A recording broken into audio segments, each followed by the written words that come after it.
میں نے قرآن مجید کے پہلے پارے میں سے ایک آیہ کریمہ کا کچھ حصہ تلاوت کیا ہے۔ اللہ کریم نے ارشاد فرمایا کہ فَكُلَّمَا جَاءَكُمْ رَسُولٌ بِمَا لَا تَهْوَىٰ، فرمایا تو کیا جب تمہارے پاس کوئی رسول وہ چیز لے کے آ جاتے ہیں جو تمہارے نفس کی خواہش نہیں، پیغمبر ایسی چیز تمہارے پاس لے آئے جن کو تمہاری خواہش تمہارا نفس قبول نہیں کرتا، لا تہویٰ انفسکم مستکبرتم، جن کو تمہارا نفس قبول نہیں کرتا تو پھر تم تکبر کرتے ہو، تمہارے نفس پر وہ چیز گراں گزرتی ہے، تمہاری خواہش کے وہ چیز خلاف ہوتی ہے، تمہاری مرضی کے مخالف ہوتی ہے، پھر وہ تم اس سے تکبر کرتے ہو۔ فَفَرِيقًا كَذَّبْتُمْ، تو ایک گروہ ان میں سے انبیاء کو جھٹلاتا ہے، معاذ اللہ، ایک گروہ کیا کرتا ہے؟ نبیوں کو جھٹلاتا ہے، نبیوں کو، اور دوسرا اس سے بھی آگے بڑھ جاتا ہے،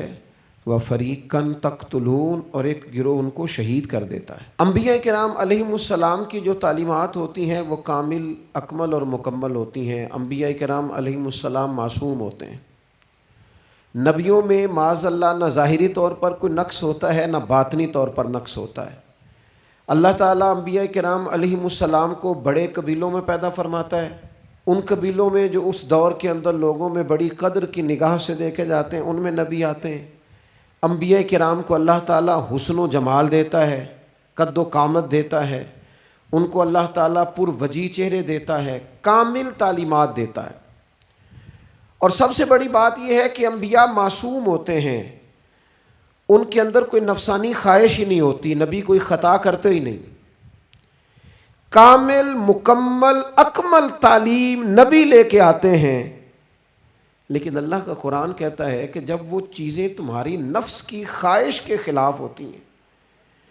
چیزیں بالکل مکمل ہیں، کامل ہیں، اکمل ہیں، نبی معصوم ہیں۔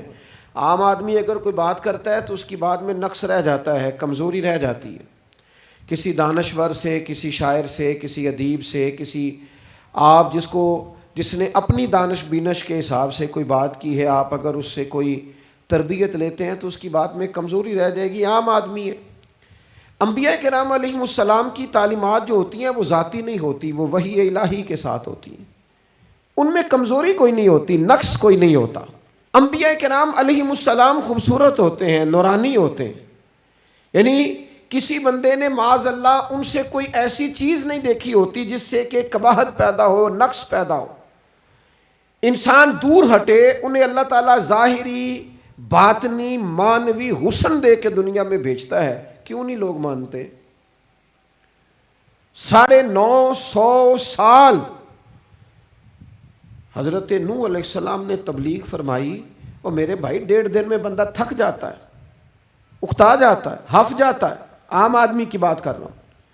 950 سال تبلیغ کی، اور تبلیغ کرنے والا بندہ کامل ہے، مکمل ہے، اکمل ہے، درد مند ہے، سونا ہے، نہیں مان رہے لوگ، کیوں؟ قرآن کہتا ہے اس کی وجہ یہ ہے کہ چیزیں وہ ہیں جو ان کے نفس کی خواہش کے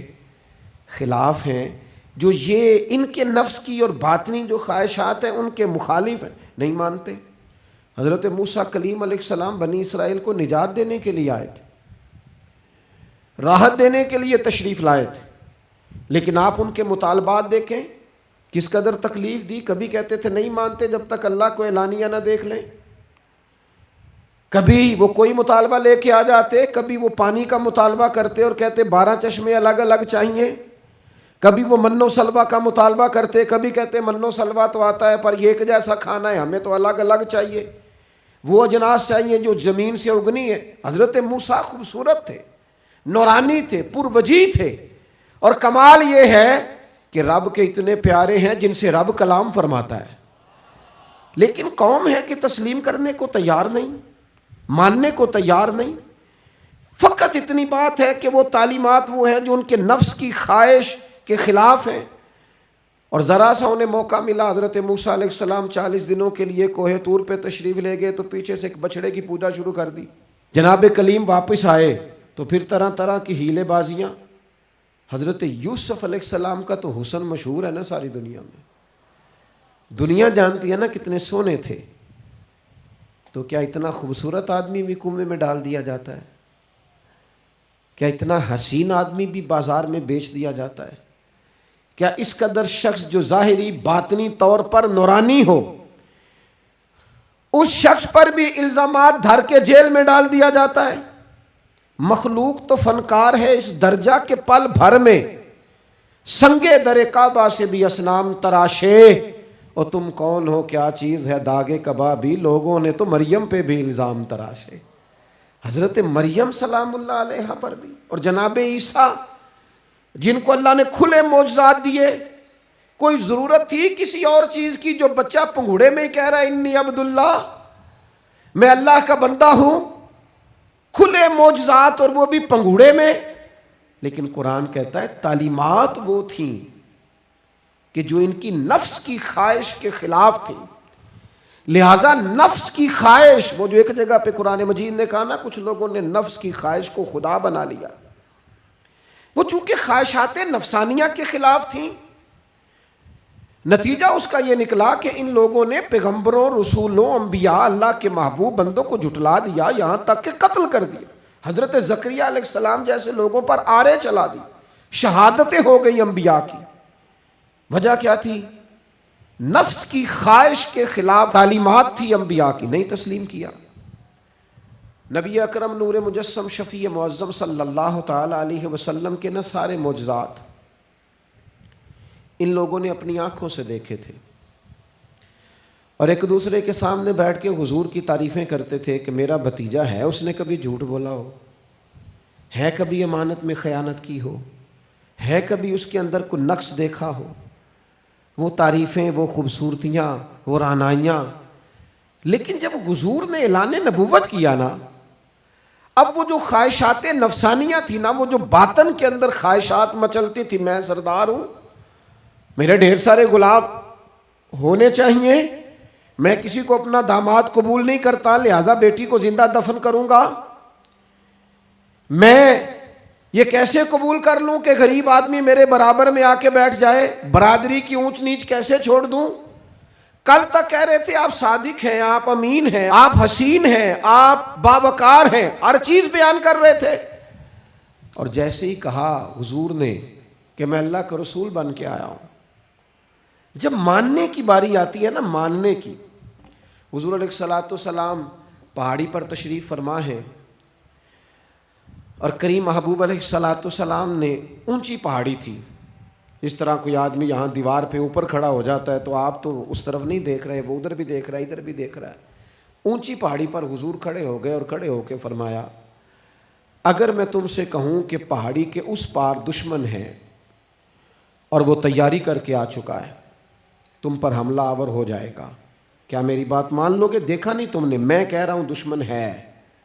تسلیم کرو گے؟ سارے مکے کے لوگ جمع تھے، کہنے لگے کیوں نہیں مانیں گے، آپ صادق بھی ہیں اور امین بھی ہیں، آپ کی زبان سے کبھی جھوٹ نکلا ہی نہیں۔ یہ خاص پیغام حسین کانفرنس میں عرض کرنا ہے آپ کو، بھائی میں اگر کہوں کہ اس طرف دشمن آ گیا ہے، تم نے نہیں دیکھا، میری زبان پر اعتبار کرتے ہو؟ یا رسول اللہ آپ صادق اور امین ہیں، آپ نے کبھی جھوٹ بولا نہیں، خیانت کی نہیں، 100% یقین ہے، مان لیں گے؟ یہ بات ماننے کو تیار ہیں، یہ بات تسلیم کرنے کو تیار ہیں کہ آپ صادق اور امین ہیں، تو حضور نے فرمایا جس زبان سے تم یہ ماننے کو تیار ہو نا کہ اس طرف دشمن کھڑا ہے حملہ کر دے گا، اس زبان سے یہ بھی مان جاؤ کہ میں اللہ کا سچا رسول بن کے آیا ہوں۔ آپ میری بات کو سمجھیں، تھوڑی دیر پہلے بیک وقت کہہ رہے ہیں بالکل آپ جو کہتے ہیں حق اور سچ ہے، اور اب جب کہا میں رسول ہوں مان جاؤ، تو معاذ اللہ تعالیٰ ابو لہب کہنے لگا آپ کے ہاتھ ٹوٹ جائیں، آپ نے ہمیں اس کام کے لیے بلایا تھا، طرح طرح کی بولیاں بولنے لگے۔ جب مفادات پر چوٹ لگتی ہے، جب خواہشات نفس کو چھوڑنا پڑتا ہے، جب ذرا اپنی طبیعت پر کچھ چیزیں بوجھ بنتی ہیں، میرے اصحاب قبلہ عالم فرمایا کرتے تھے ہمارے دشمن جب ہم پر تنقید کرتے ہیں تو کئی باتیں غلط بھی کرتے ہیں لیکن کچھ باتیں ٹھیک بھی ہوتی ہیں، بجائے اس کے کہ ہم اسی وقت اٹھ کے قبول کریں، تسلیم کریں کہ جناب یہ بات جو آپ نے کیا یہ بالکل ٹھیک ہے، میں کھلے دل سے اس کو قبول کرتا ہوں۔